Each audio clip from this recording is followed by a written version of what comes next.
And which is why I sent out the email. Y'all got the email? I sent out the email about downloading the ASCCP because that's how you'll be managing these patients' results. You use that app, or you go online, and it's all based on risk now. What is your likelihood of developing cervical cancer, regardless, almost regardless of what the results are. So you have to take the combination of what their risk is and what the results are for their cervical cytology. A couple of things just to remind you. So tier 1 contraceptives, you'll need these for the board. What do tier 1 contraceptives include? IUD. IUD. What about? What else? Implants. So the implants and the IUD are going to be your tier 1, right? Tier 2s are injectables and condoms, which are all tier 1. All right. What about, how does a copper IUD work? Endometrial inflammation, right? So it causes a lot of inflammation. It doesn't release any hormones, okay, but it causes inflammation, so it prevents the sperm from being able to reach the egg. So it decreases sperm motility and viability by causing this local inflammation. All right, and then transvaginal ring, transdermal patch. What are some advantages of those things? Compliance, okay, rapid return to fertility. Okay, do they last for several years? Not really. No STI. Do they thicken cervical mucus to prevent ovulation? Yeah, so a couple of different things here. Because they have the progesterone in them. So remember, progesterone will change the cervical mucus. And they're not progesterone only, they're combined hormonal contraceptives. So we have a couple of different things here. All right, so let's talk about some benign cervical diseases you may see. We don't have a lot of benign cervical diseases. Talk about two of the most common ones that you'll see. The first one is the Nabothean cyst that you may see, and then you may see cervical polyps as well. So this is what Nabothean cysts look. They actually look like an infection on the cervix. Right? So you've got this whitish to yellow kind of mucoceles that are directly on the cervix, and they result from columnar cells being trapped underneath squamous epithelial cells. Those columnar cells are excreting fluid, and when they get trapped, it looks like I said, little pus pockets underneath that squamous epithelium. But these are completely benign. They have nothing to do with cancer. There's no infection. There's nothing to do about them. They're transient. Most of the time, they'll just kind of come and go on their own. Now, sometimes we'll have larger cysts, like we can see down here at the bottom. Those patients may be a little bit more symptomatic. They may complain of like pressure or just this abnormal sensation in their pelvic region. And if that's the case, you can refer these patients to OBGYN and they can manage them. They will cut them open, they'll excise them, and pull them out. But usually with the columnar cells, they really don't do much about those. And there's nothing, you don't need to do follow-up or anything with those patients. If you see that, the patient probably has no idea that they have it. Just kind of make note on the chart that they do have evidence of Nabothean cysts, and you can tell the patients that have these are benign, there's nothing to do about them, they don't need a follow-up. Now, cervical polyps, we see that pretty often, in fact, about 10% of women. These patients may come in with like postcoital spotting. They may have a little bit of whitish yellow discharge that might be newer for them. Usually we're going to see this in patients over the age of 20, it's usually 20 to 30 years old. And oftentimes very small inside, but they can vary. Okay? So oftentimes less than 3 centimeters, but they can get larger. And if they're larger, they're more likely to have that postcoital bleeding that's associated with that. They're more likely to be symptomatic with that bleeding. Pretty easy to treat if you've seen it a time or two. So hopefully you'll be able to see this in phase 2. And if you do see this, really you grab this with a pair of forceps and you twist it and you pull them off. It causes a little bit of pinching to the patient. The problem is that they'll bleed afterwards. So you need to at least have some sort of silver nitrite or something to put on that little spot where you pulled it off. Usually you have that for a minute and then it stops bleeding and there's nothing else you need to do. If this is not something that you see in phase 2, I probably would just go pulling things off of the vagina or the cervix anywhere. Especially postmenopausal patients. Postmenopausal patients, this would be unusual. So if that's the case, you probably should refer them. Remember, anytime you do pull something off, it should go into a cup of formalin and off to the lab to make sure that there's nothing concerning. But it's just like this bright red, it almost looks like a cherry angioma. You guys learned about that in derm yet? So that's what it looks like. And they can be pedunculated, so kind of on a sock. If they're flat, don't try to pull those off. They're too difficult. Those patients, will, if they're symptomatic, will need to go to OB/GYN for treatment of those. So postmenopausal, if you see it, it's more concerning. You need to send those patients to OB/GYN. All right, that's it for our benign. The rest of it's all about cervical cancer screening. So the primary means of evaluating someone for cervical cancer, screening someone for cervical cancer, is we have a couple of those. We have a papilloniculi test, also called the pap test or pap smear or cervical cytology. All of those words mean the same thing. So we use them interchangeably. Okay? And not only does it screen for cervical cancer, they also can identify other things on this screening test, things like infection. They'll have a note on the results that there's indication of, maybe there's yeast infection on them, and maybe there's an indication of bacterial vaginosis. They'll put that on the results for your cervical cytology. It will tell if there's other inflammatory disorders of the cervix that you might need to be concerned about. And then other types of cancers can actually be seen on the cervical cytology, things like endometrial cancer, you can identify that on cervical cytology. If someone has an abnormal pap smear or cervical cytology test, we can use this as a follow-up. So we can repeat the cervical cytology for a follow-up evaluation depending on what our algorithm tells us to do. What it is not used for is to diagnose. We don't diagnose cervical cancer in somebody just because they have an abnormal cervical cytology or abnormal pap smear.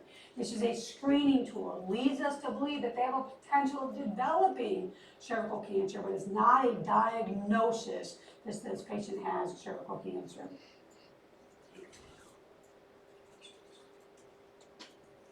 So we complete this because what we understand over the many, many years of trying to identify why these cancers occur and how these cancers occur, what we know is that cervical cancer develops over time. It's a progressive disease, and it's a result of progressive dysplasia that occurs around the transformation zone.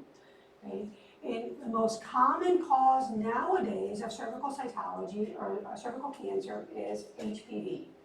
So our testing has then been pushed more towards evaluating for HPV than other things that they thought were the previous cause of cervical cancer.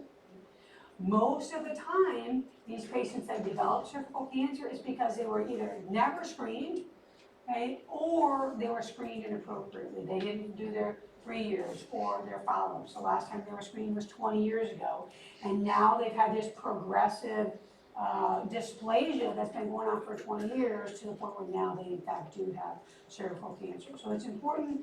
In the military setting, we're kind of protected because these patients cannot deploy without their cervical cancer screening. But for those of you in Reserve or National Guard, that's not going to be the case. You'll see people coming in all the time that have not been screened. Remember, as a primary care provider, it's your job to remind people of their different screenings they need to do. Breast cancer screening, cervical cancer screening, prostate cancer screening. It's your job to do that. The PAP was initially started in 1950, and since then the morbidity and mortality rates have decreased by about 70%. So we still see cervical cancer, but we don't see it near as much as we used to. The most recent studies show that about 7% of women in the United States who undergo PAP screening will have an abnormal result. Again, doesn't mean that they have cervical cancer. What that PAP tells us is they have abnormal cells that can lead to cervical cancer. It tells us Who needs either follow-on pap smear or who needs additional testing to be done? That additional testing usually is something like a colposcopy, where they actually take a biopsy and they'll send that off to lab. But the ultimate goal then for these patients is to help prevent progression to cervical cancer. We're going to try to identify these precancerous lesions and treat those precancerous lesions before they progress to cancer, which oftentimes can take years and years and years because it is progressive. We think about risk versus benefit for cervical cancer screening.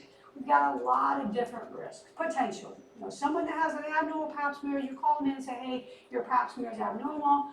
Well, that creates a lot of anxiety for these patients. Oh my God, what do I do? It's abnormal. It's just a screening test. It's the first part. If they're diagnosed with an STI on this pap screening, well, of course, that creates anxiety for these patients. Well, this is the only person I've ever been with. They say we're in monogamous relationships, and now you've got to deal with that. So it's stressful for the patient, also stressful for the provider that has to deal with that. A lot of times women will have bleeding after a pap smear. That's completely normal. Tell your patients that. You may have some spotting for the next couple of days. That is completely normal. There's nothing to worry about. If patients have multiple abnormal paps, it may lead them to get a colposcopy, or even if they have one, depending on what the abnormality is. They may need a colposcopy, which is where they take pieces of tissue. Well, if you take pieces of tissue from a cervix, the cervix is only so big. So if you're doing that frequently, that causes other complications. Like these patients can have incontinent cervix, where their cervix won't, if they get pregnant, it won't hold the pregnancy in. So that causes complications. But ultimately, we have one benefit, of course, which is the prevention of cervical cancer. Okay? So about 5,000 deaths still per year of cervical cancer. 14,000 women this year will be diagnosed with cervical cancer. So if we can convince our patients to do our cervical cancer screening, ultimately the thought is that this will be completely eradicated if we can do that. The main risk factor, as I said, HPV, human papillomavirus. One of the most common STIs that we're going to see in the United States. About 3 million people are diagnosed with HPV annually. 80% of sexually active adults have had HPV at some point in their life.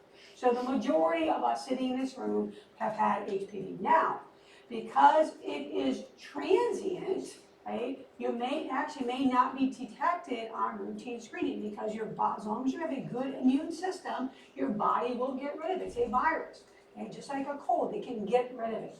Okay? When it comes, and what people may come in to see you about is because they will get these wart-like lesions. Okay? Most of the time they're kind of flat lesions or like small little cauliflower bumps, and they can appear usually on the vulva. Okay, you can have that on the labia, all the way down to the anal, to the anal area.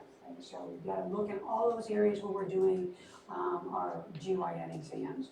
It's transmitted during vaginal intercourse, during anal intercourse, or even in patients that have HPV, they don't know they have it, they don't have any warts or signs, they can still transmit HPV. Okay, just like we talked about HSV. HSV, these patients can be asymptomatic, not having lesions, they can transmit it because it's in their body. So they're having unprotected sexual intercourse, and they can transfer that. Not only does HPV cause the majority of cervical cancers, we also think about penile cancers, anal cancers, throat cancer as well. There's about 150 different subtypes of HPV, including 40 of those that can affect the lower genital tract.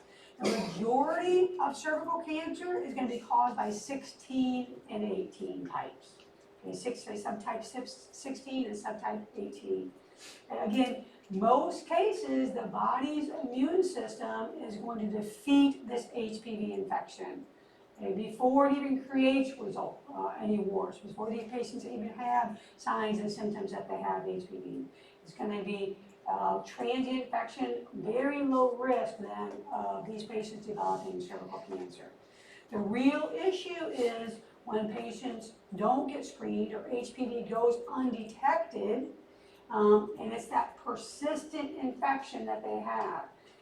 That's why for the majority of cervical cancers, we don't see that in 20-year-olds and 30-year-olds. We see that in 40s and 50-year-olds because it takes about 20 years or so for that HPV virus to be in the cervix before it's going to create cancer. So we've got lots of time in between that to diagnose it if we can get our patients to come in and do their routine screening. That persistent infection is what the real issue is.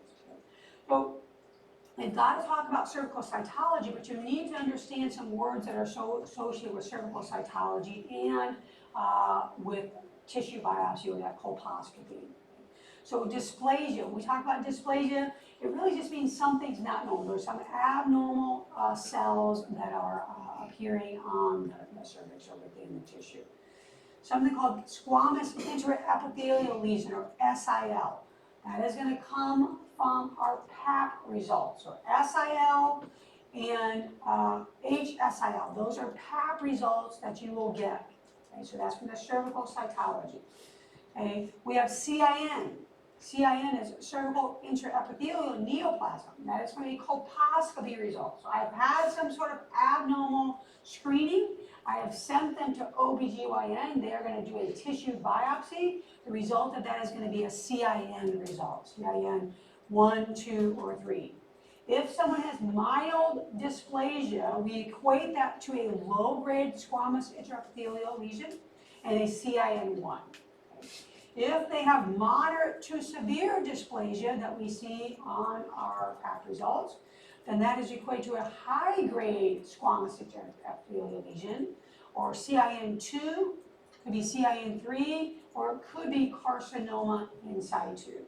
So we can see that here on our chart. And we have our low grade, it equates to our CIN1 mild dysplasia. We've got our high grades that consider CIN2, 3, and our carcinoma in situ. We'll talk about that a little bit more. Okay. So the degree of dysplasia is measured by the amount then of abnormal cells that we're going to see on the surface of the cervix. So squamous epithelial cell, that is a really big one. The deeper that those abnormal cells go, then the more dysplasia, the more severe dysplasia that we're going to see. That mild dysplasia, that low-grade squamous intraepithelial lesions, that most of the time is going to regress. Less likely to be associated with cervical cancer. There's a much higher likelihood when we think about, look at that, someone comes with HSIL, ultimately CIN1 or CIN2, 3, or carcinoma in situ, those patients have a much higher risk than of progressing on to cervical cancer. So CIN1, or low-grade squamous intraepithelial, the abnormal cells are confined to the lower third of the outer third of the cervix. Really think about it as kind of one layer thick of cells that are abnormal. Right? Usually, when we see someone with mild dysplasia, we think about that as probably an active HPV infection. Okay? Again, in otherwise healthy people, that's going to be transient. Their body is going to start to push that virus out, and much less likely for these patients to progress to cervical cancer or higher dysplasia. Usually within a couple of years, their body has pushed that virus out. As long as they don't have continuous unprotected intercourse or continuous exposure to HPV. Okay, CIN2, CIN3, carcinoma in situ, all of those go under the HSIL, the high-grade squamous intraepithelial. And they're lumped together because, from a laboratory perspective, histopathology perspective, it's really difficult for them to see the difference between those. And they say that all of those are considered precancerous. Okay, the CIN2, abnormal cells go to about the middle third of the cervical tissue. It's a combination of both the low-grade and the high-grade lesions for the dysplasia.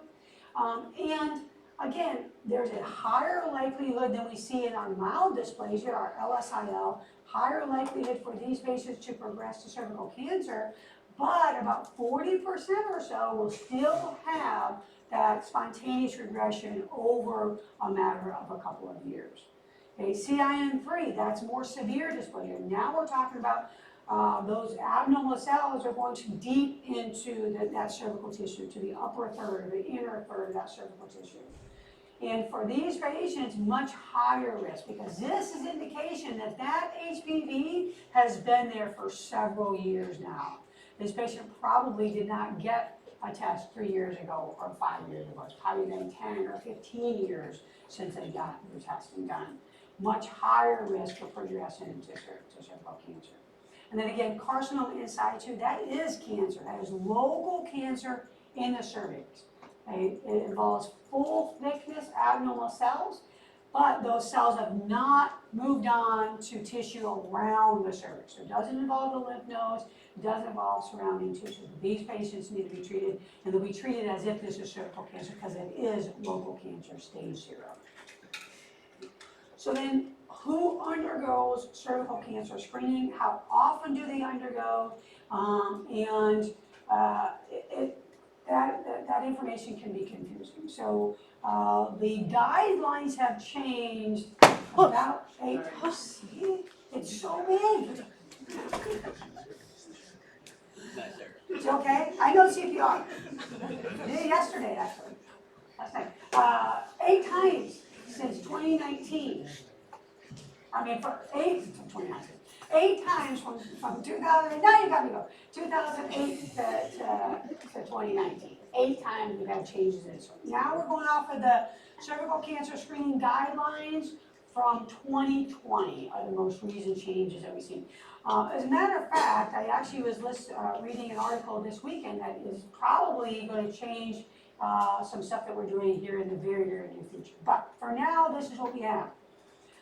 In order for us to identify this cervical dysplasia, we've got these cervical cancer screening exams that are available. Okay? Let's talk about the things that we can do. So we can do PAP testing. That's papilloniculi, that's perhaps the test, perhaps screening. We can do that. That is cervical cytology alone.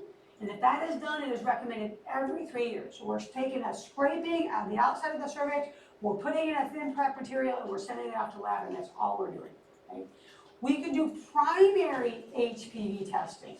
Okay? Primary HPV testing, if this is done, this is HPV testing alone, and it's recommended every 5 years for now. And it tests for 16, it tests for 18, and it tests for 12 other primary cancers that can cause, or primary viruses that can cause cervical cancer, those subtypes. There are different varieties out there, or different ways that we can do this primary HPV testing. We have both swabs and we have urine. In the military system, we only use swabs. The urine test is over the counter. So for people that want to know, hey, do I have HPV or not, they can have this urine test if they can buy it over the counter. And this is recommended for the average risk patient. So person that's, yes, I'm sexually active, I've had less than 6 partners throughout my lifetime, I use protection, and so you don't think that they're super high risk. I don't have repeated episodes of STIs. We are talking about the average risk person for the primary HPV testing. Again, PAP, 3 years, primary HPV for now is recommended every 5 years. And it is currently FDA approved, the swab is. In Europe, that's their primary means of doing cervical cancer screening is the swab. Still, in the United States, we still use the cervical cytology. We have co-testing, which is really what we use, is co-testing is cervical cytology in association with doing HPV. So they do both tests with one or a couple of different swabs. Okay? So we call that co-testing, and you have the cervical cytology and the HPV testing are done, and that is recommended every 5 years. The issue that we have with our co-testing, and one of the reasons why I think the guidelines are going to change here in the next year or two, is the fact that we can still, with that cervical cytology, we can sometimes get persistent abnormal results, which ultimately results in repeated treatment that may be unnecessary. Okay. The co-testing we think about more for higher risk patients, so we can do the combination of the HPV and the pap smear. But for the military system, this is what our primary means for evaluating for cervical cancer screening is for right now. And then we have reflex HPV testing.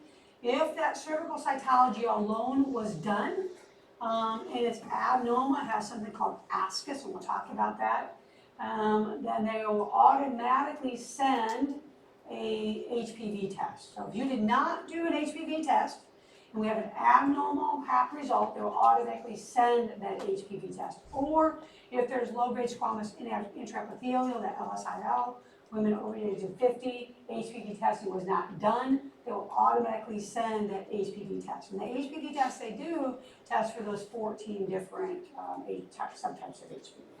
Right. So you've got to know all of those. You've got to know PAP every 3, you've got to know primary every 5, you've got to know co-testing every 5. Those are the different ways for us to do this nowadays. And so those are our tests that we're going to do, but who do we screen and when do we screen them? When do we start screening? Well, it depends on who you're listening to, right? So we have differing opinions between USP-STF and the American Cancer Society. Now, both of them agree that there should be no screening done under the age of 21. Okay. And again, this is new because as of 2015, we were still screening people every single year from the minute they got into the military until they were all the way through the military. Well, that's not the case. Under the age of 21, there's it's recommended that you do no pap screening, no cervical cytology, no HPV, no nothing. All right. 21 to 25, USP-STF says cytology alone every 3 years. So 21, 24, 27, and then it gets to 30. Okay, that's what the USP-STF says. The American Cancer Society says nothing. 21 to 25, nothing. So not only under the age of 21, nothing, all the way to 25, we should be doing nothing. Now, 25, now the American Cancer Society says, look, we should be focusing on primary HPV testing. That's the problem, is HPV. Let's focus our testing on primary HPV testing. So that's going to be their recommendation for the American Cancer Society. Primary HPV testing every 5 years. Okay? You can do co-testing every 5 years, or you could do cytology alone every 3. But the recommendation from ACS is primary HPV testing every 5 years. For USP-STF, okay, it has cytology alone, co-testing, or primary HPV testing. In their opinion, any of those can be done. Now you can see under where the primary HPV is has an A, co-testing is B, so they're still going to say primary HPV testing should be done first, co-testing, and then cervical cancer screening. But they would be happy if we did any of those things for our patients. I just want the patients to be tested. Once we get to 30 to 65, once we get over the age of 65, there's recommendation for no screening as long as they meet specific requirements. We'll talk about those in a minute. Okay? No screening after the age of 65 as long as they have meet specific requirements. What if they've had a hysterectomy? Do they need cervical cancer screening if they don't have a cervix? Maybe they do. If they have a history of abnormal pap smears, within 25 years, they need screening. Okay? So if they had CIN2, CIN3, they had cervical cancer, they need continuous screening for another 25 years beyond their last test. Okay? What if they've been vaccinated? If someone has their HPV vaccine, do they need to have screening? Yes, we're going to follow the specific guidance for it. So for our purposes, because the military follows USP-STF, please focus on that column. Focus on that column. Understanding that co-testing and primary HPV testing are going to be your recommendations for evaluation for cervical cancer screening. Cytology alone, only for those patients 21 to 29. Okay, 21 to 29, cervical cytology alone. And then 30 to 65, it's going to be co-testing or primary HPV testing. So under 21, according to USPSTF, no testing. ACS, no testing. 21 to 29, cytology alone, USPSTF. And then American Cancer Society says we should be doing primary HPV testing. Okay. And you need to highlight the times that you're doing this, 3 years and 5 years. You got to highlight, you need to know that. 30 to 65, primary HPV testing every 5 years or co-testing every 5 years. You can do cervical cytology every 3 years, but that's not what the recommendation is. Over the age of 65, right? So again, they can discontinue if they're over the age of 65 as long as they've had 2 normal co-tests or 3 normal cytology tests, with the most recent test being within the last 5 years, and no history of CIN2, CIN3, carcinoma in situ, or cervical cancer within the last 25 years. Okay, so 2 co-tests, which is what's recommended, but if you're doing cervical cytology, they must have at least 3 normal cervical cytologies. Last test must have been within the last 5 years, and no history of CIN2 or higher for those patients. Again, that's for the average risk patients. For patients that are immunocompromised, they have known HIV, even if they're on HIV medications, okay, those patients need to be screened more often. We're not going to talk about their different screening because you've got to do algorithm approach for those patients. We don't really see many patients nowadays that are still undergoing screening for, well, I guess we do a little bit. Diethylstilbestrol was introduced in the early 70s. It was given to moms that were pregnant, that were having some complications, or they were bleeding. It was thought to help prevent miscarriage or pregnancy complications, but ultimately was directly linked to a lot of different cancers: cervical cancer, breast cancer, uterine cancer. And so anybody that says that they were exposed to this, those patients will need to be screened more often. And then, of course, if someone has a history of abnormal cytology, those patients need to be screened more often as well. So again, what about a hysterectomy? Total hysterectomy and never had CIN2 or higher. Do they need to be screened? I had a hysterectomy at 30 years old, and I never had an abnormal patch. Do I need to be screened from here on the rest of my life? No. No. Total hysterectomy, but they've had a history of CIN2 or higher. So when I say CIN2 or higher, I mean CIN2, CIN3, carcinoma in situ, or cervical cancer, and it's been in the last 25 years. Do they need to be screened? They've got to be screened. Okay? If they have a history of cervical cancer, they've got to continue their screening. Okay? And if you don't have a cervix, what do you take a sample of?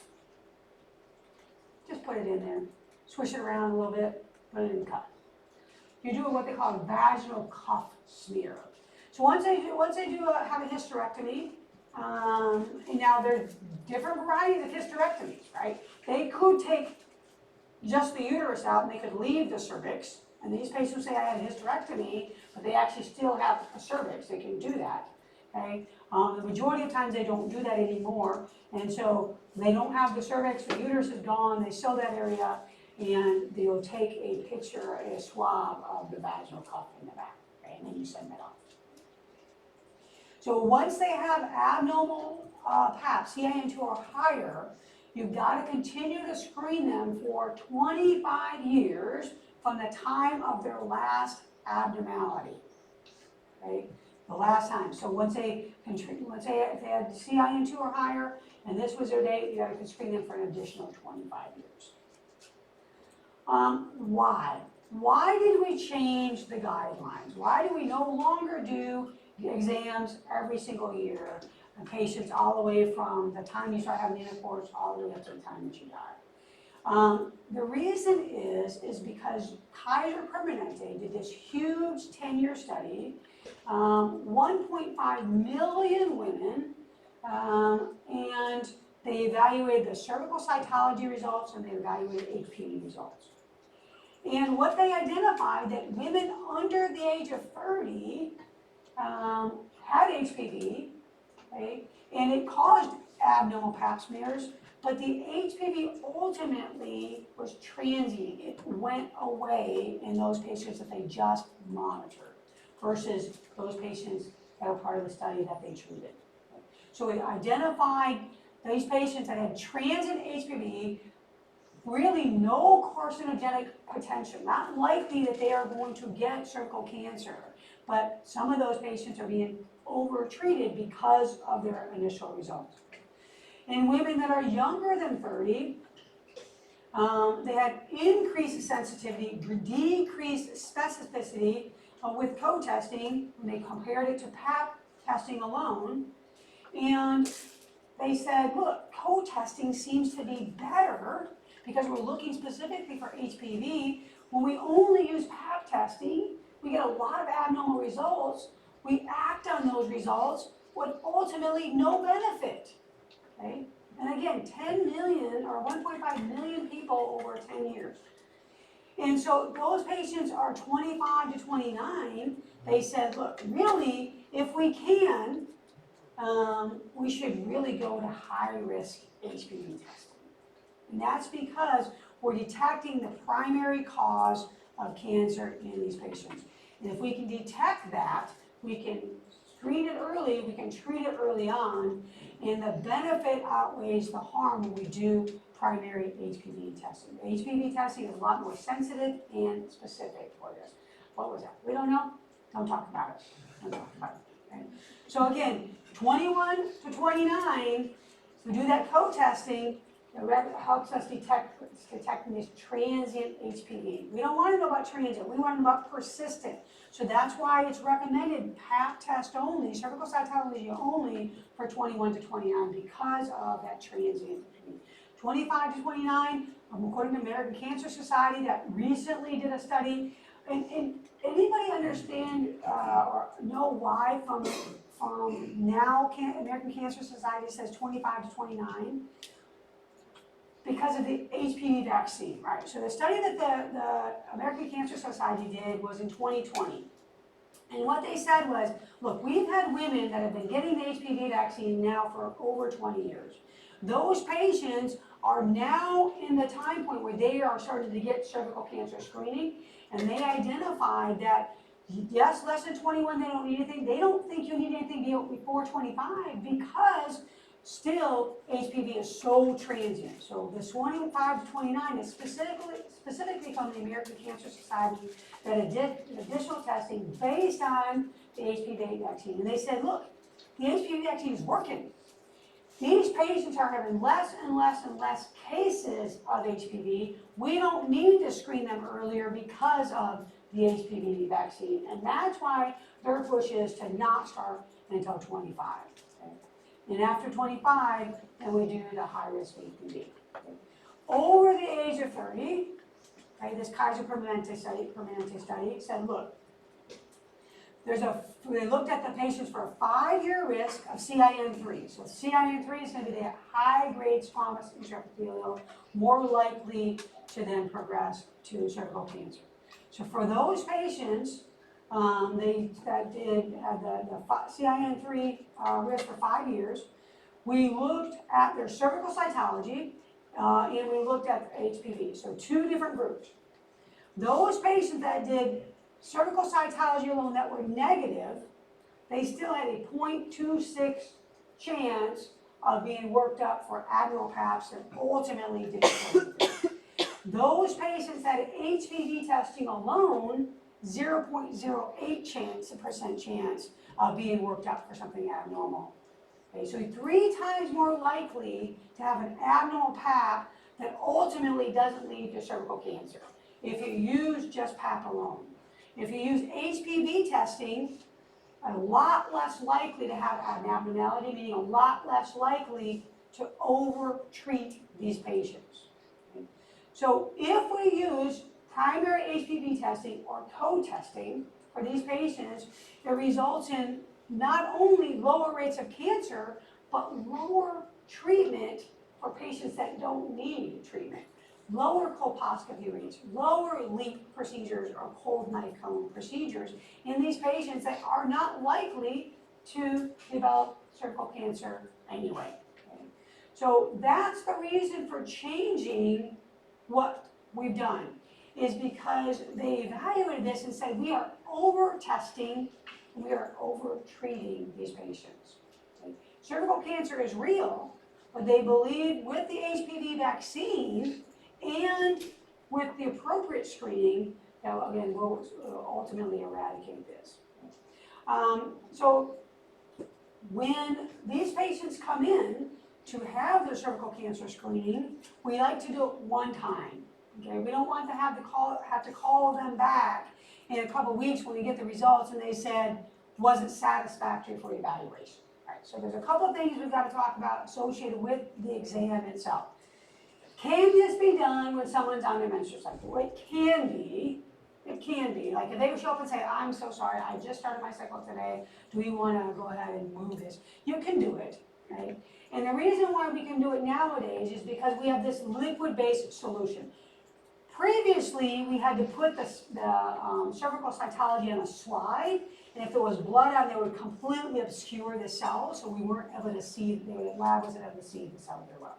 Now it's a thin clip. But ideally, what you'll do is you'll take a thing called a Fox swab, which is a big giant Q-tip, and try to get all of that blood off there as much as you can, and then do your cervical cytology and send that off. Okay? We do want to talk to our patients about no vaginal intercourse, no douching, no anything intravaginally for 24 to 48 hours prior to the cervical cytology. That way, again, we'll have less likelihood of having interference in the cells.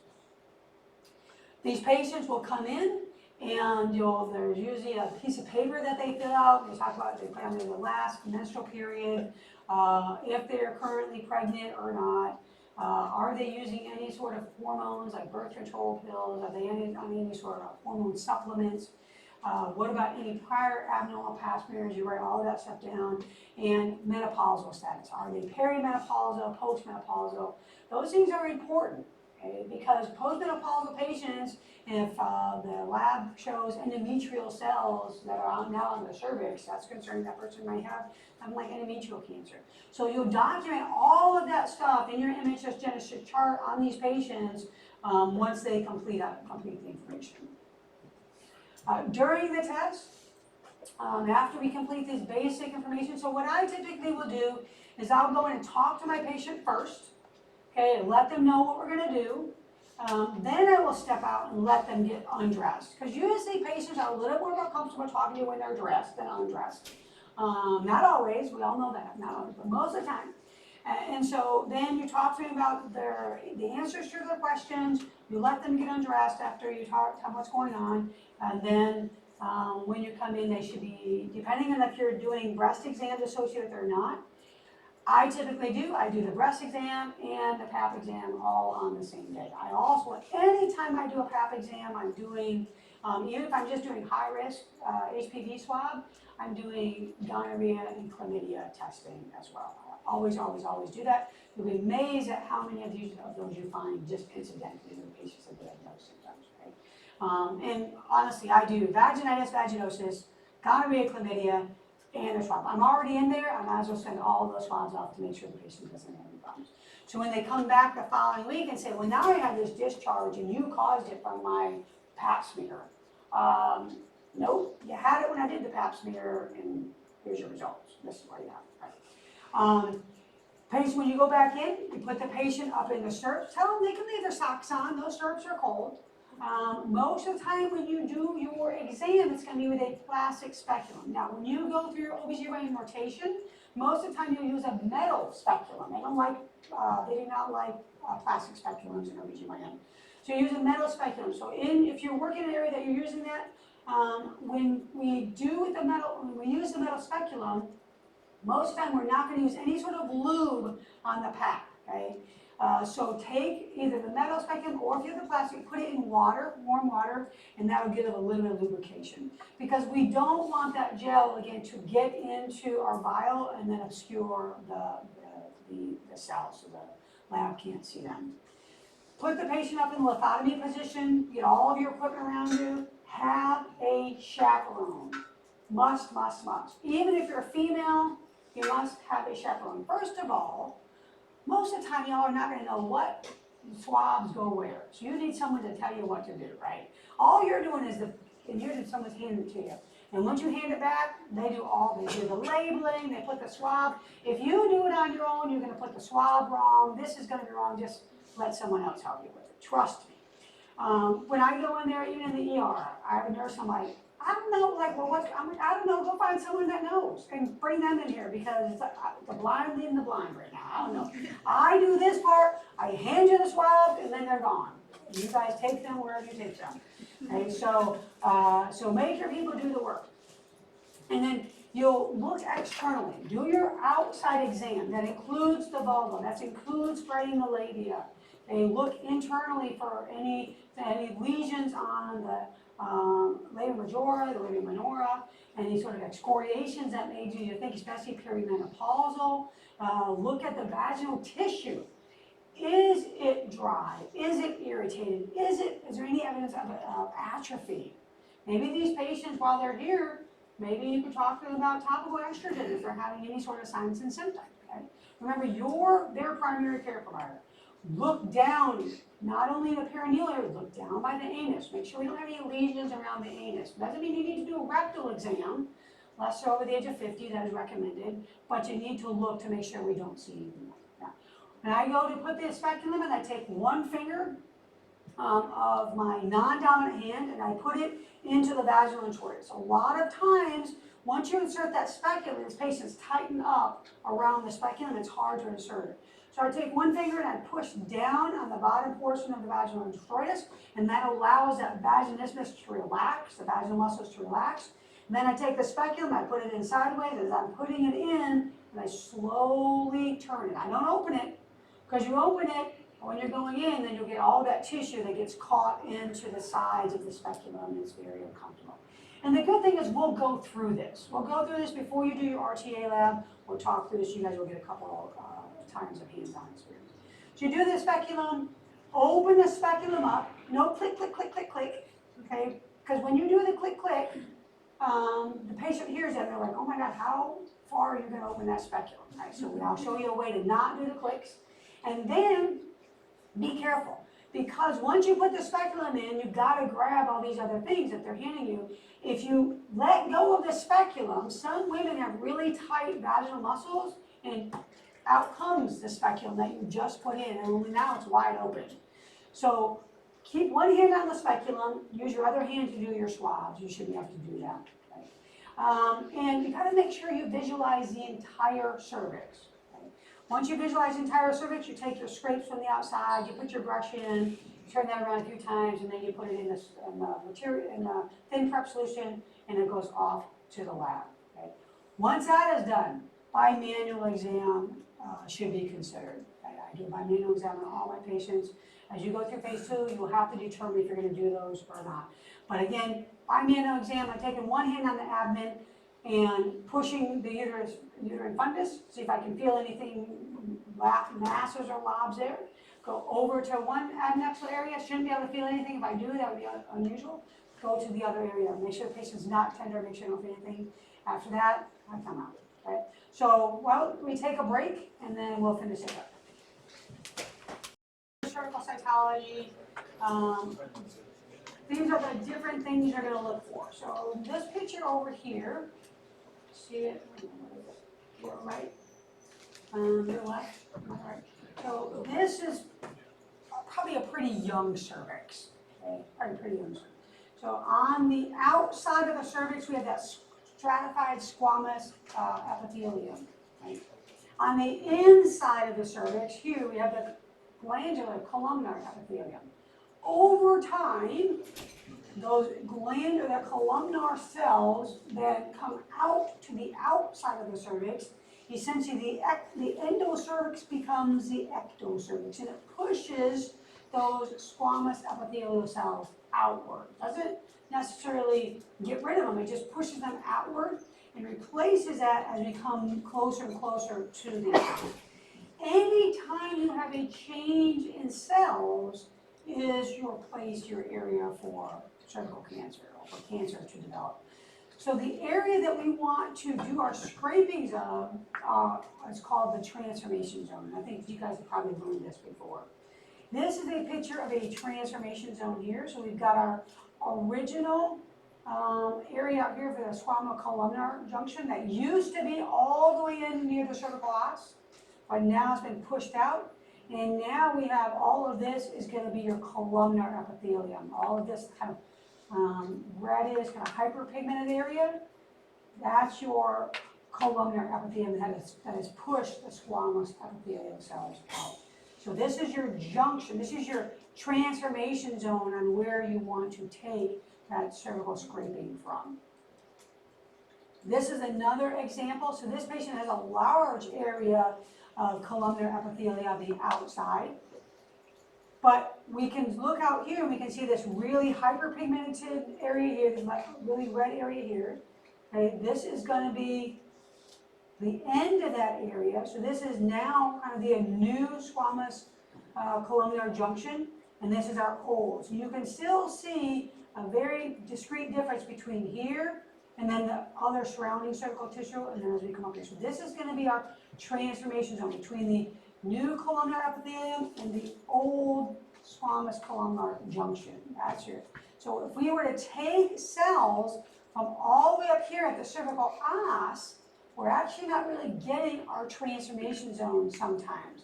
So sometimes what you have to do is with the materials that we're using, we'll actually take that and scrape over that transformation zone as well, and we'll put that into the thin prep solution.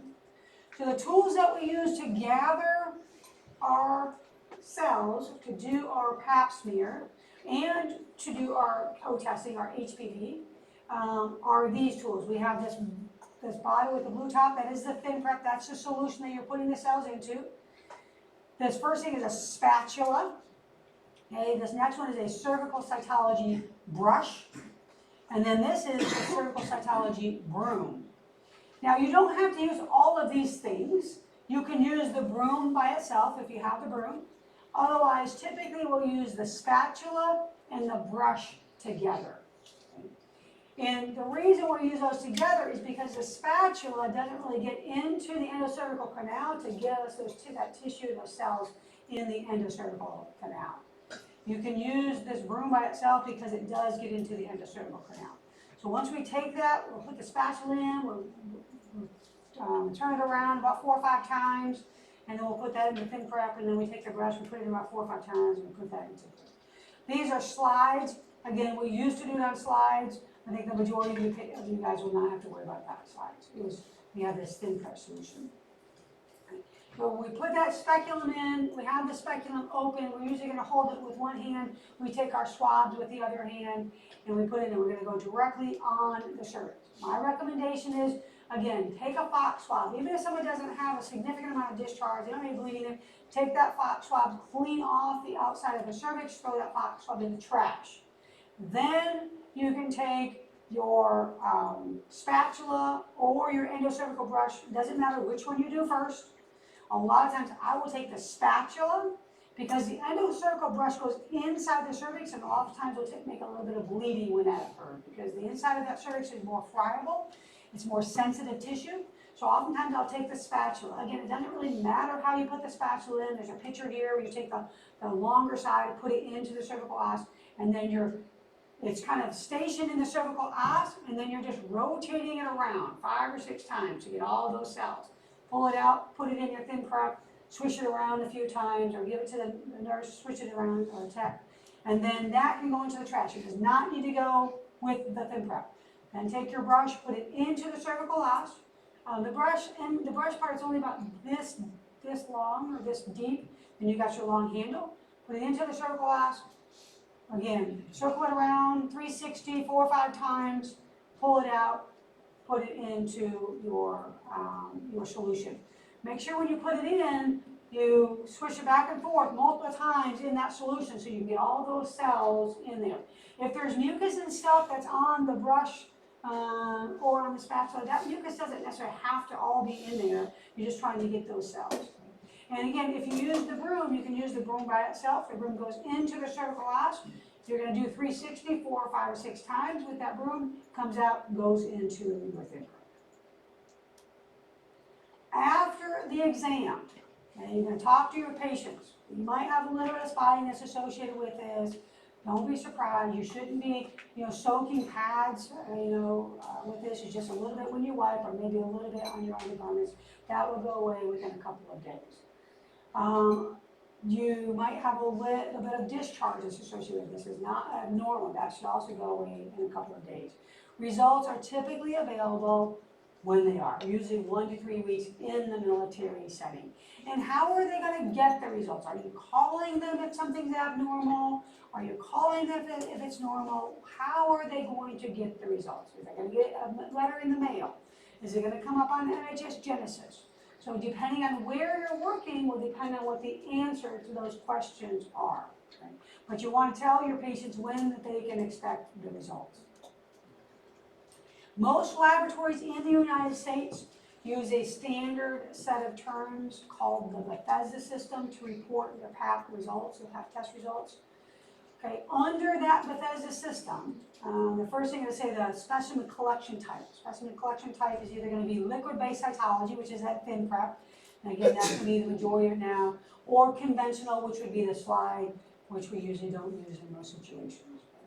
It's going to indicate, was this specimen satisfactory or unsatisfactory for evaluation?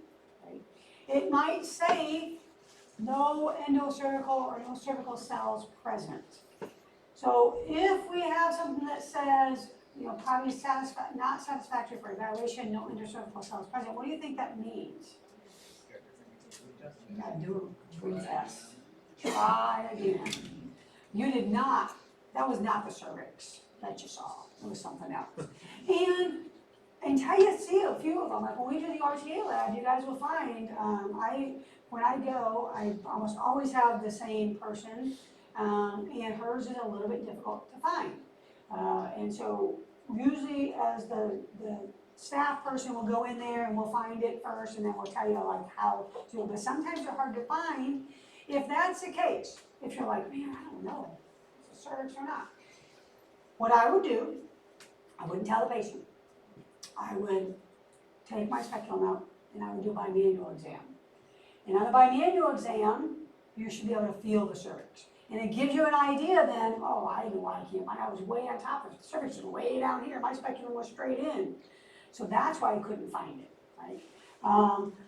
Then you go back in with the speculum and you can do it. But sometimes I have had to do this on many occasions where I'm like, and I use the speculum and I'm looking all around and I'm in and I'm out, and then the patient's like, what's going on? Like, why is it taking so long? Is there something wrong? No. Did anybody ever tell you your cervix was, we talked about, right, retroflex, retroverted, that kind of thing. And so though it says no endocervical cells present, that's concerning that you probably did not have the cervix, and you're going to have to call this patient yourself and have them come back in because you can tell that a sample was not adequate. Okay. There's going to be so once you do your bimanual, now you know where to kind of push the speculum to, and then you can open the speculum in that area. The other thing that you're going to see on this report is the type of cells seen. Okay? They can say like no cell abnormality seen, or negative for intraepithelial lesion or malignancy, so that's called NILM. As long as it's a normal path, and that's what they tell you. They also tell you, again, is there anything that you might need to be concerned about? Maybe there's evidence of yeast infection, maybe there's bacterial vaginosis on there, maybe there's inflammation that's associated with this pap smear that you may need to address. Okay. If there's a co-test, the result of that co-test, or that HPV test, will be on there as well. Okay. If this is an HPV only, so primary HPV test, we're not going to get these results. These results are coming from the cervical cytology scraping. Those are how you're going to get these results. HPV will just report an HPV result, positive or negative. If it's positive, then it will also typically tell you the subtypes that it's positive for. And that's actually new in the last couple of years. Previous to that, it would just say positive or negative, and then that HPV test would have to be sent to a different lab for subtyping. Most of the labs nowadays will do the subtyping themselves. Okay? So this is how, again, how your PAP result may present. In the area in red, that's the history, last menstrual period, postmenopausal, birth control pills or not, is there an IUD in? Can you do a pap smear with an IUD in place? Yes. Okay. Careful, right? Because when you put that endocervical brush in, what you gonna grab? The string. So don't rip the IUD out. So just be careful. Just move the string to the side. Do your brush, and then just be careful when you put it. Yes, you actually can do that. And then your final diagnosis. This is what's going to be with the lab reports as what they saw on the PAP results. So this is satisfactory for evaluation. Endocervical component C, yay, you did the right job. Negative for intraepithelial lesion or malignancy, nothing else to do for this patient. We'll see you again in 3 to 5 years, depending on what was done. Right. And then there's some other, they do some comparisons for positive and negative, what's the word? Controls, and they'll tell you about what their control was. Okay. So again, cervical cytology, screening test, not a diagnosis. A lot of women have abnormal pap smears, but that doesn't mean they have cervical cancer. Okay.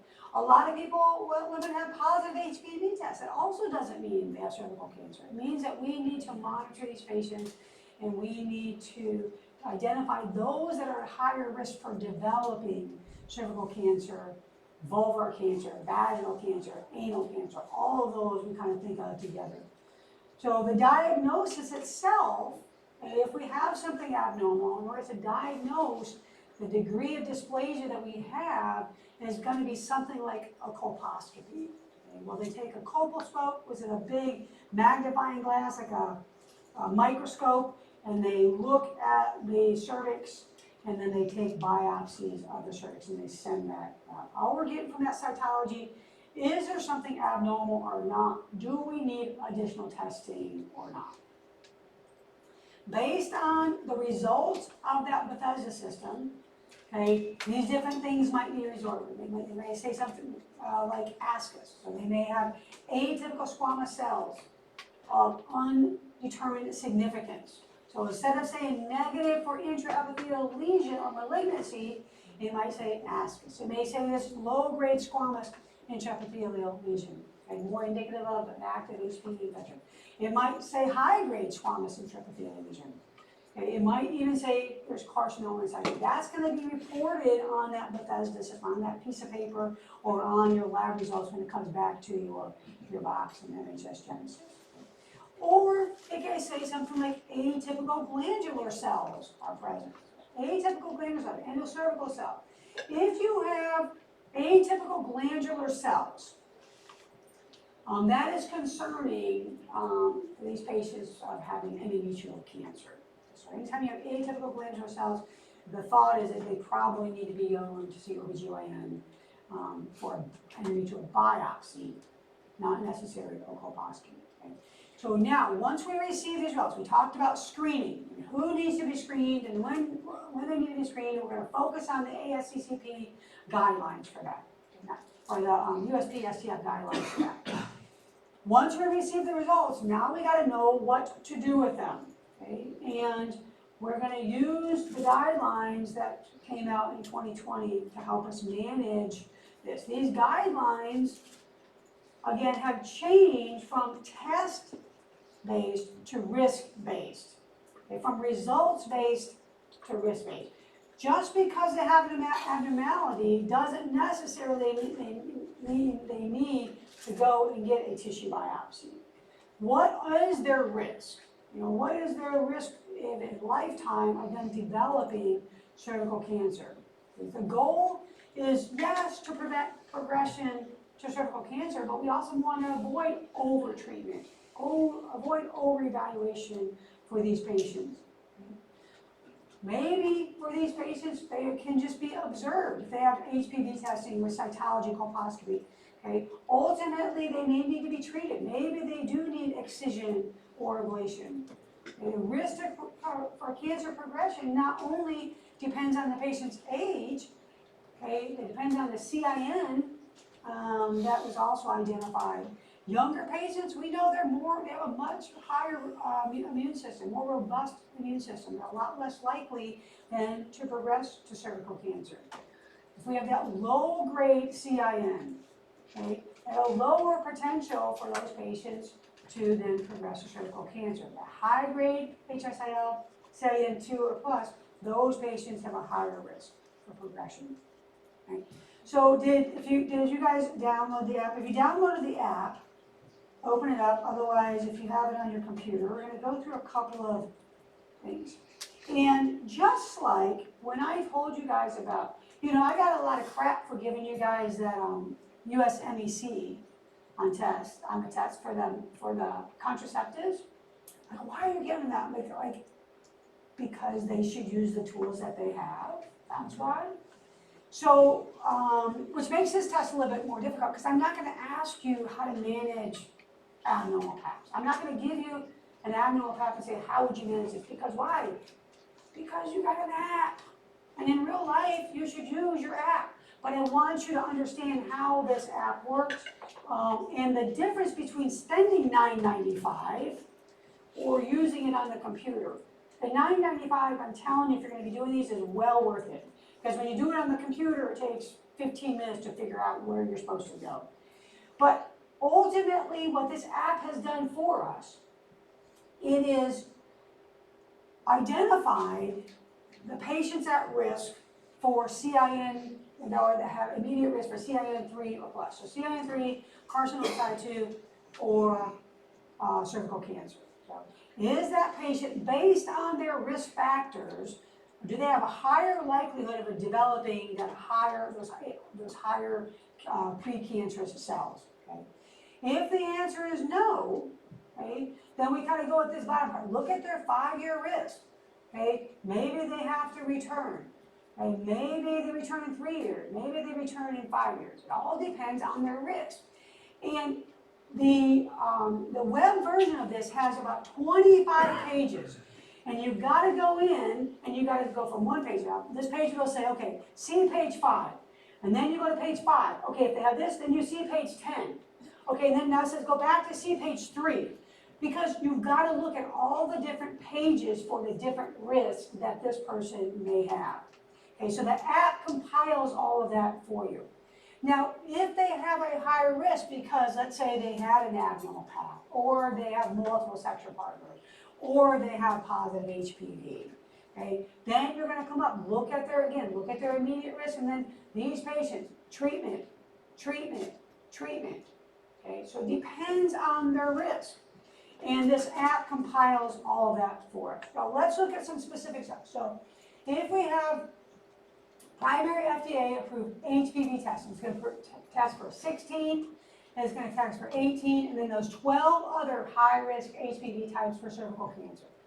Okay? For this primary HPV testing, and I bring this up because the last I looked, this algorithm was still being finagled in the app. Okay?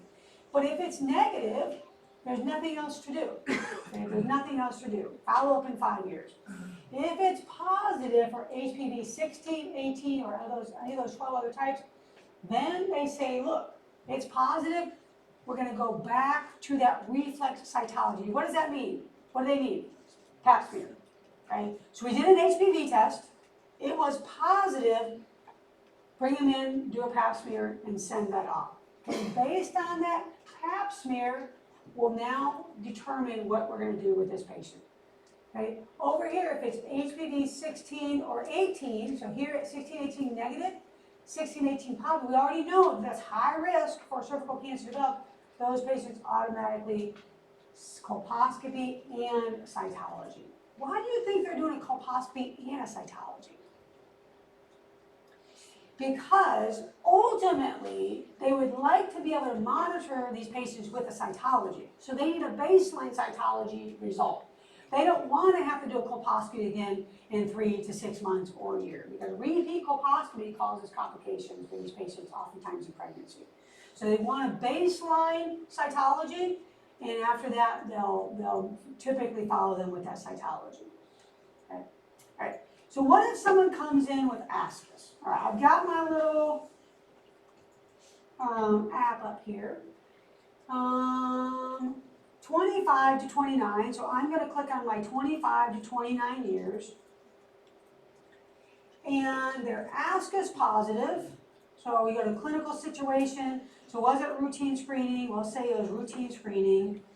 And next, we'll go to next. And then on the next one, I know you guys can't see this, but if somebody next to you has it, you're going to choose, was it HPV positive or negative? And for us, we don't know if it was 16 or 18, so I'm just going to put that it was HPV positive, untyped. Okay? And once we do that, now we'll choose ascus. And then it says, we don't have a prior history, we don't know, we'll go to next. What does it tell you to do? Co-testing.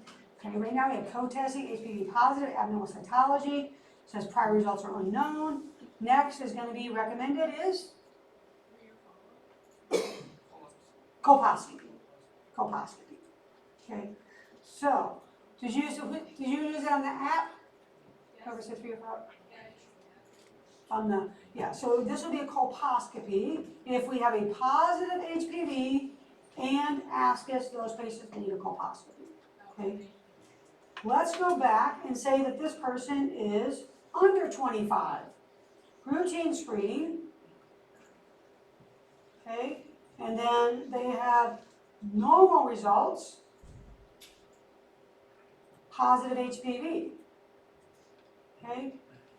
These patients, 1-year follow-up. So it depends on not only what their HPV result is, but it also depends on what their cervical cytology in a person that gets a co-test. Okay, what if we put in here, okay, we'll just do a couple of these. What if we put in there ascus positive and HPV negative? So again, routine screening, okay, they have ascus,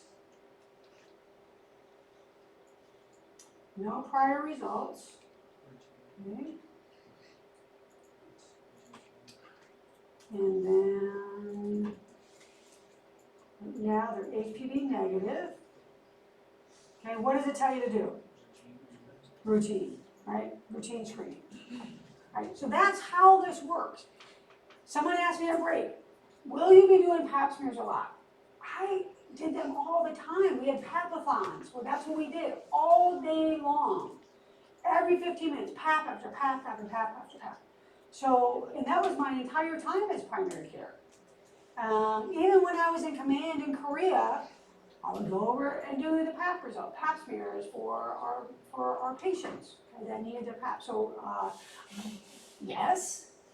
I don't know, maybe not. I know that that's what we typically do. Now, at BAMC, I know OBGYN has recently sent out a letter that said, all you patients that are coming over here to get your paps, you can go back to your primary care to get your pap results, because they have downsized their department quite a bit. They only have a couple of nurse practitioners. So I don't know now. Now I don't know. But I make the assumption that the majority of you will be doing pap smears on a routine basis. So you've got to know what to do with these results. Okay. So let's go to this last one. Ascus. We did ascus positive HPV. Well, what about if they're over the age of 30? Let's do that. Back. Okay, 30 to 65. Positive ascus, routine screening. Ascus is, so current is negative HPV, but they have ascus. Okay, no prior history, we'll say we don't know. And what are these patients supposed to do? 3-year follow-up. 3-year follow-up for this patient. If they don't have any HPV testing, well, this will be our last one, so that's our 3-year follow-up. Okay. And then if they have no they have ascus but no HPV, over the age of 30, okay, no HPV result, and they have ascus, what do we recommend?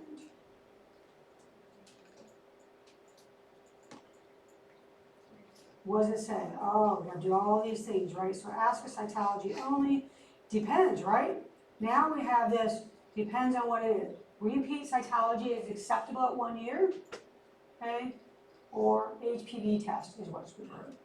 Okay, so HPV testing is preferred, but you could also tell the patient to come back in a year for test. What? Yes. Okay. Let's see here. All right, go back. Which one do you want? Let's do 30 years old. So go back to the main screen. Okay, on your main screen, you see at the top it has your age group, right? Okay, so we're going to do 30 to 65. Then underneath this clinical situation, we'll do routine screening. Got that one? No special situation. Then go to next. Okay, now go to the very top. It'll say current HPV. Okay, and we'll say it's negative. Then the next one is that current cytology. You got that one? Okay, ascus, and then prior history, we won't put anything for prior history. We'll say we don't know. Okay? And then next, and then the next one will say, this is what it's saying. It's saying, okay, you gave me a 30-year-old patient who's here for routine screening, gives you a synopsis. The patient had a co-test with a negative HPV, but had ascus, prior results were unknown. It gives us a synopsis. And the next one should say, 3-year follow-up, HPV-based screening and follow-up visit. No? Yeah, That would, I don't know. I said, come on, app, do the right thing, right? All right, so it's pretty easy to use for you guys. So if you have something that says routine follow-up, that's what you call your patients. You say, look, we're going to see you back in a year, we're going to see you back in 3 months, or I'm going to put a consult in for you to see what's right. So pretty darn easy. Don't spend time focusing on these different algorithms, okay? Those are all things I just pulled from the app and I put them on here. So if someone has ascus less than 25, okay, we can repeat cytology in less than a year. Repeat reflex HPV testing. Okay? If they're less than 25 and ascus H, so ascus H is high grade, those patients need a colposcopy. If they have low-grade squamous intraepithelial lesions, okay, here they have that mild dysplasia, usually evidence of an active HPV infection is considered that CIN1. Okay, so the cells are kind of only that one layer thick or so. Again, this is often going to be transient. Unlikely in a person that's otherwise healthy for this to progress to cervical cancer. Technically, for these patients that they don't ever get screened again, they do have a likely, 10 to 15% chance of progressing if they don't do their routine screening. But for these patients, because that low-grade squamous intraepithelial lesion on the cytology has a similar risk of we have ascus and HPV. These patients are not typically reflex to HPV. They're going to assume that they probably have HPV because low-grade squamous intraepithelial mild dysplasia is indicative of an active HPV infection. So if you get someone that has LSIL and you did it and it was identified on a Pap testing alone, cervical cytology alone, you can say, oh man, I need to do an reflex HPV. You don't. You can make the assumption that they have HPV because they have LSIL. That's indicative of an active HPV infection. Okay. So we would still put that in a system, put that in the app to figure out what you're supposed to do, but you don't have to do reflex testing on those patients. If someone comes in and have ascus high grade, okay, that means they can't exclude that CIN2 and above. those patients have a much higher likelihood of progression to cancer, and regardless of their age, they need a colposcopy for those patients because they're at higher risk. They've already proven that they've had this going on for a while. They've already proven that they probably have a deeper degree of dysplasia going on. And then, of course, if they have high-grade lesion, those patients also typically will need a colposcopy. They've already had HPV in their cervical area for quite a while, and it's to the point where they've got deep penetration of those lesions. Again, if someone comes with atypical glandular cells, there's 5 categories of those atypical glandular cells. Okay? Any of those can indicate some sort of other reproductive cancer. Endometrial cancer, ovarian cancer, fallopian tube cancer. So when you have atypical glandular cells, okay, this is the algorithm. Don't spend time memorizing these algorithms. Okay? What I want you to know about atypical glandular cells is this. They need referred. Okay? They need referred. It's concerning for endometrial cancer. Okay? Endometrial cancer. Don't tell me I didn't tell you. I told you. It's going to be there. Okay, so endometrial cancer. And I bring this out specifically because I have seen many, many, many patients that this was ignored, and these patients had poor outcomes. Right? So atypical glandular cells is not something to blow off. Use the app if you don't know, but for testing purposes for us, just know that we're concerned about endometrial cancer. Okay, again, if the app comes back and cervical cytology comes back unsatisfactory cytology, and no HPV was done, or we don't know the result, then they recommend repeat at 2 to 4 months. Right? If we have an HPV negative, they're over 25, you can also repeat. If it's positive, they're over 25, you can repeat, or you can send it for a colposcopy, depending on the age. If it's 16 or 18, if it's positive, they need a colposcopy. So even for our purposes, for testing purposes, if you have something on that says 16 or 18, know that they need a colposcopy. So what is a colposcopy? Because when you refer your patients to say you need a colposcopy, they're going to ask you that question. Well, what is a colposcopy? Okay, and it's a microscope that will magnify the cervix. Typically what they'll do is they will take something called acetoacic, sounds weird, but yes, and they'll dab it with a cotton ball on the outside of the cervix, and areas that are white or under the colposcope, actually they turn green.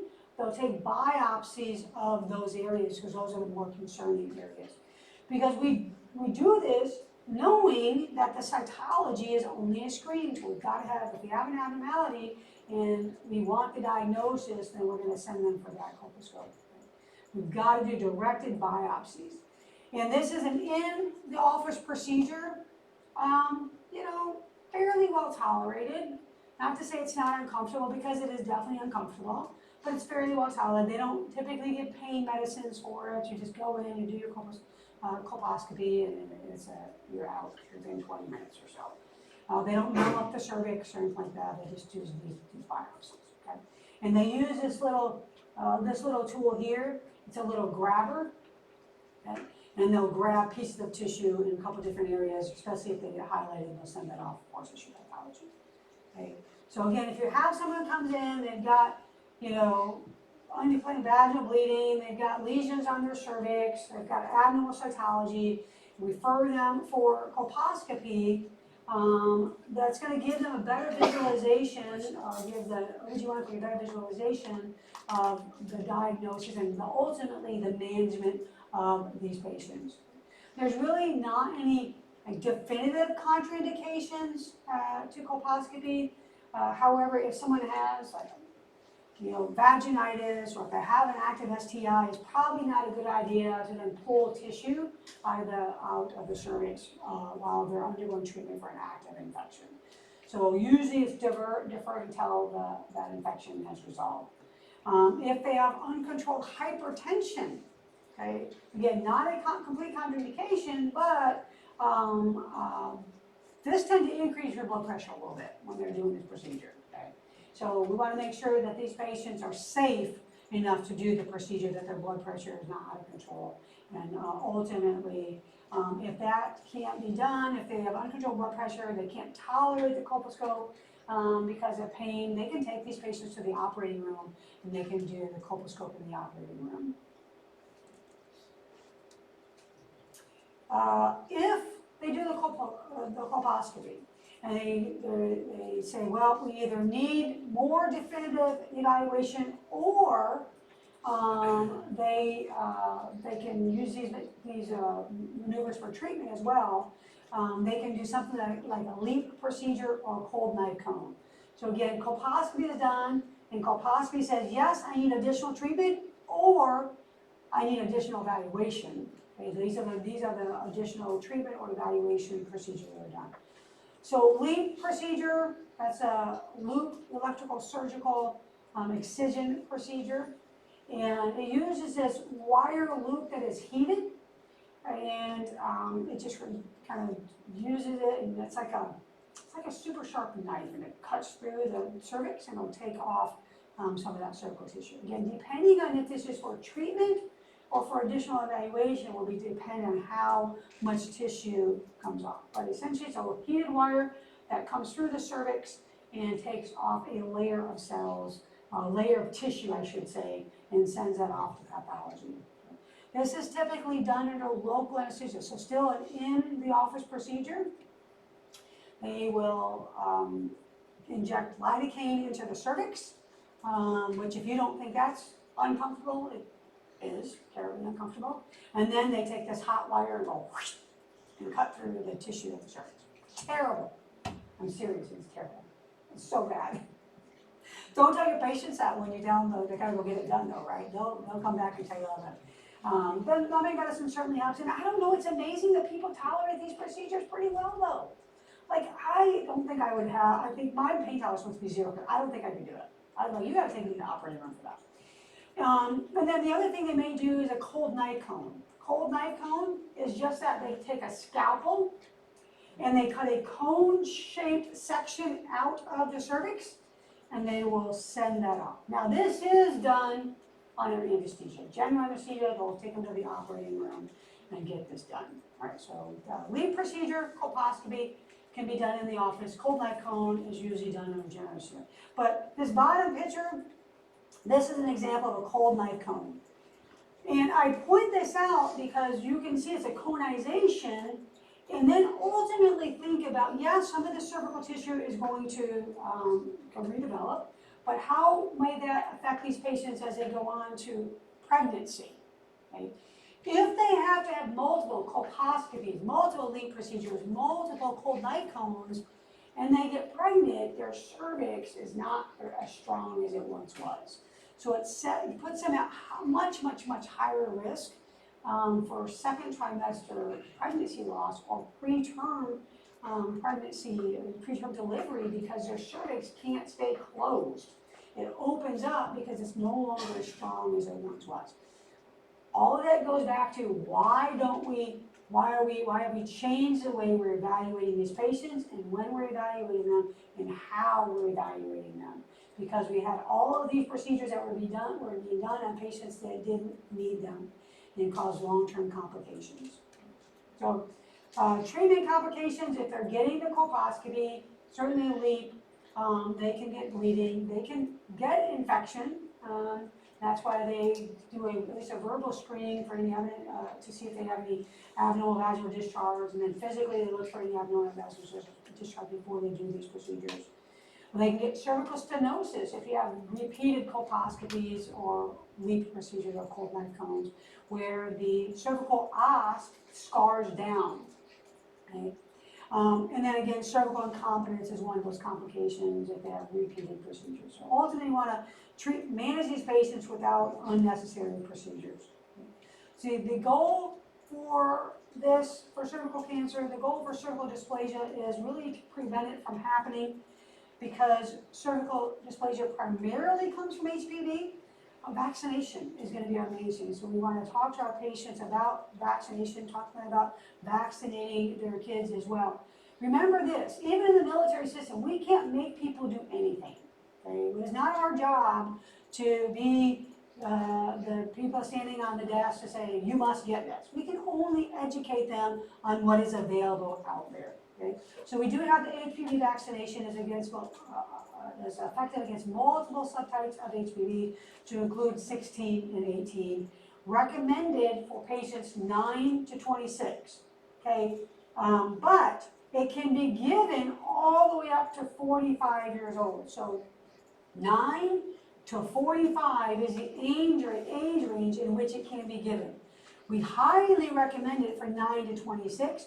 For patients over the age of 26, if they're, I don't know, recently divorced, having, fun out there, having lots of intercourse, you might talk to your patients at that stage and say, look, looks like I'm happy for you, I'm glad you're having fun, but consider, getting this HPV vaccine. So if something has changed and it's putting them at higher risk for now contracting HPV beyond the age of 26, talk to those patients also about getting HPV vaccination all the way up to 45. But really, we focus on that 9 to 26, but know the parameters, 9 to 45, 9 to 45. Okay? So here we go, 27 to 45 can be considered, it's 88% effective in those patients that are higher risk, because usually it's because of some divorce or lifestyle change. Think about cervical cancer as not only age issues, but also risk. Okay? So some things that we got to consider when we're evaluating and managing these guys is that yes, age does play a role. Younger patients are less likely to progress to cervical cancer. And they have a much more robust immune system as long as this person is not immunocompromised, for example. As long as they don't have an autoimmune disease. Those patients are going to need to be screened more regularly. PAP is a screening tool, it is not a diagnosis. HPV is a screening tool, it is not a diagnosis. If you want a diagnosis, you need something like a tissue biopsy, colposcopy, lead with full light cone. And those new guidelines, they're risk-based, okay, not results-based. So they take into account the results and the patient's risk, and then ultimately spit out an algorithm for us to follow on how we're going to manage these patients. It's up to us to, in fact, promote HPV vaccination and vaccination in general, to talk to our patients about that. If we can prevent HPV, we can eradicate even, the 13,000 people that are getting cervical cancer now. HPV vaccination is the key to prevention. All right. Oh, that's all. Okay. See you.